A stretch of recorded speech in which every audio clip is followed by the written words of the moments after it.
ইরানের নতুন সর্বোচ্চ নেতা হিসেবে দায়িত্ব গ্রহণের পর প্রথমবারের মতো জাতির উদ্দেশ্যে ভাষণ দিয়েছেন আয়াতুল্লাহ মুস্তফা খামেনি। বৃহস্পতিবার তার রেকর্ড করা ভাষণটি ইরানের রাষ্ট্রীয় টেলিভিশনে প্রচার করা হয়। এর আগে গত রোববার তিনি ইরানের সর্বোচ্চ নেতা হিসেবে দায়িত্ব নেন। ভাষণে তিনি যুক্তরাষ্ট্রকে কড়া হুঁশিয়ারি দিয়ে বলেছেন, ইরান তার প্রতিবেশীদের সঙ্গে বন্ধুত্বে বিশ্বাস করে এবং তার লক্ষ্যবস্তু কেবল মার্কিন সামরিক ঘাঁটিগুলো।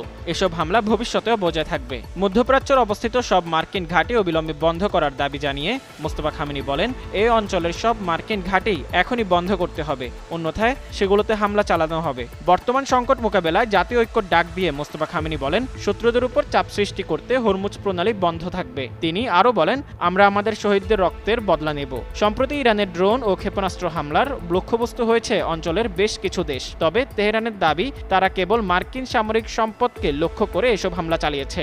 সামরিক বাহিনীকে বিশেষ ধন্যবাদ জানিয়ে ইরানের নতুন সর্বোচ্চ নেতা বলেন, আমি সেই সাহসী যোদ্ধাদের ধন্যবাদ জানাতে চাই, তারা এই কঠিন সময় দুর্দান্ত কাজ করছেন। তিনি আরও বলেন, ইয়েমেনের প্রতিরোধ যোদ্ধারা এবং ইরাকের সশস্ত্র গোষ্ঠীগুলো ইরানকে সাহায্য করতে চায়, তারা তাদের দায়িত্ব পালন করবে।